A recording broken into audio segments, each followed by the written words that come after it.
What's going on, guys? It is the Coaster Battleman here, bringing you another coaster countdown. It's been a while, but we are doing my top 8 roller coasters at Busch Gardens, Tampa, and I know in 2020 they're getting a brand new roller coaster. It feels like every time I go to a new amusement park, they always get a coaster the next year. Like it happened for Carowinds. The year I went in 2018, they get a new one in 2019. Same thing happened at Busch Gardens Williamsburg in 2014.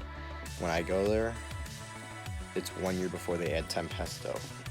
Like, it's kind of funny, but in all reality, here are my favorite roller coasters at Busch Gardens, Tampa. At number 8, we have Air Grover, and this is the kid coaster at Busch Gardens, Tampa. Kind of a small, zero kid coaster. It's meant for younger thrill seekers in the making, basically. It's okay.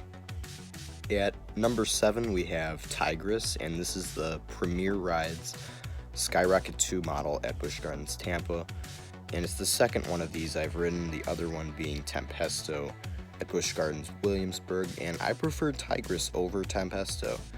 But here's the thing with Tigress, like overall it wasn't really the best experience. Like the launches are really good, but some of those tight transitions combined with the cramped restraints and over the shoulder harnesses cause some pretty brutal neck banging, and it's kind of annoying to deal with.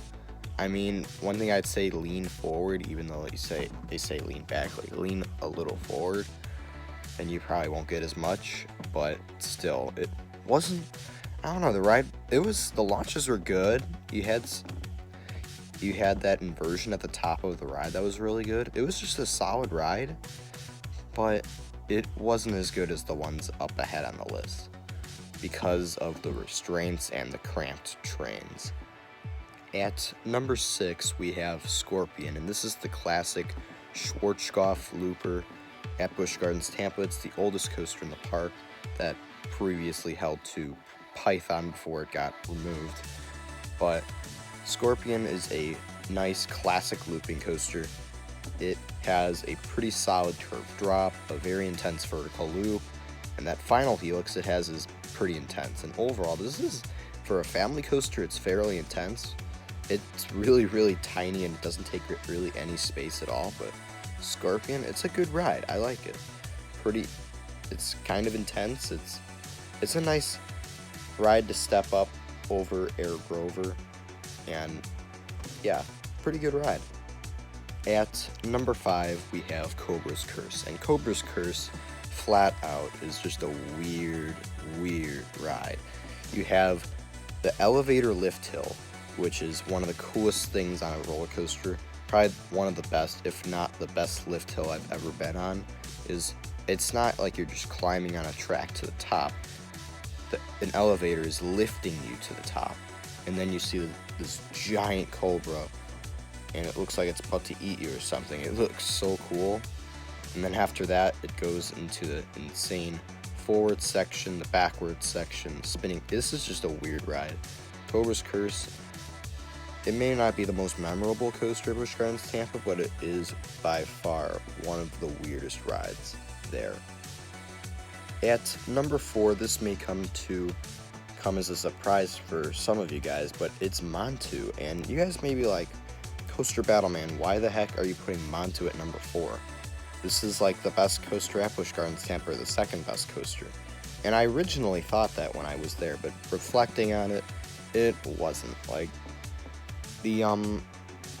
it's not really the most intense B&M invert I've ridden, and it's not the smoothest either. Like, the layout's amazing. I really like the layout, really good inversions, and it's a really good ride. It's just not as good as the next coasters on this list. And I'm not calling out Montu for anything. It's just not as intense as I wanted it to be, and there are better B&M inverts in my opinion, Banshee and Afterburn, that provide much smoother and more enjoyable rides, especially Afterburn. At number 3, we have Sheikra, and this is a monster dive coaster. You get a really good view of the Tampa skyline from it, and the drop is phenomenal. phenomenal. You'll get some amazing airtime if you're in the back row of this coaster on that first drop. Probably out of all 3 dive coasters in the US, I think it has the best drop, the best first drop. And overall, I really like it. You have the one Immelman, you have a okay closing section. It is a bit short, but overall, I really enjoy this coaster. It's a nice coaster at Busch Gardens Tampa. It's a great fit there, and it's their largest ride right now. Well, until RMC Gwazi comes out next season. But right now, it is the tallest coaster there. And it's a really big icon to the park.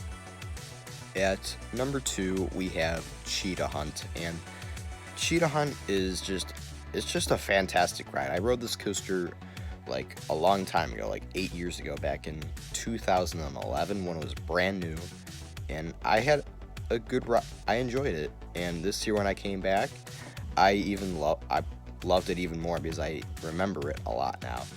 And Cheetah Hunt, it's a fantastic ride. You have the launches the first launch is really kind of an introduction launch. It's pretty nice. And then you have that insane 60-mile-per-hour launch into that figure 8 element, which is the tallest point of the ride. And then after that, you basically go through this out and back layout with an inversion in there, as well as some really fun tight turns. Like, this is just a really fun coaster. I'd probably compare it to the Beast because it has that adventure feeling and you're flying through the forest like a cheetah as well. Like, it's one of those terrain coasters, like you feel like you're on this insane adventure. That's why I'm comparing it to the Beast. I mean, it may not be as long as it, but it's such a really, really cool ride. Very fun for families, thrill seekers. It's just a really, really fun ride. But it unfortunately is not number 1. Because at number 1, we have Kumba, and this ride easily cracks my top 25. Like, this is an awesome B&M sit-down coaster. It may not be the smoothest ride in the world. It may not be the best ride in the world.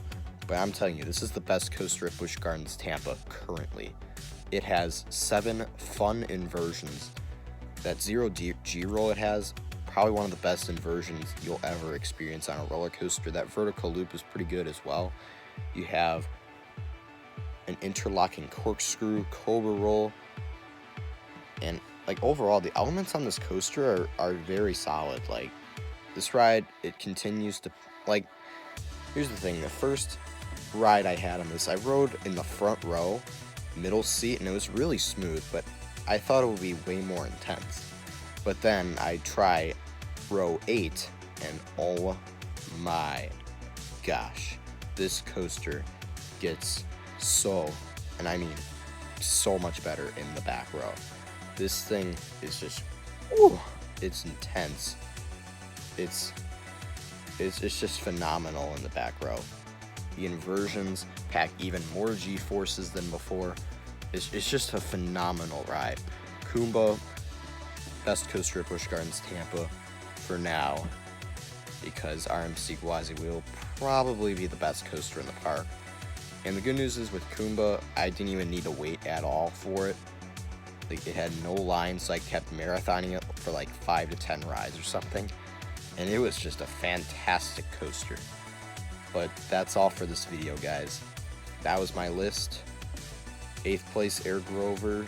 7th place, Tigress. 6th place, Scorpion. 5th place was Cobra's Curse. 4th place was Montu. 3rd place was Shikra. 2nd place was Cheetah Hunt. 1st place was Kumba, if you wanted a recap. But that's all for this video, guys. Thank you guys so much for watching, and as always, stay tuned for more videos.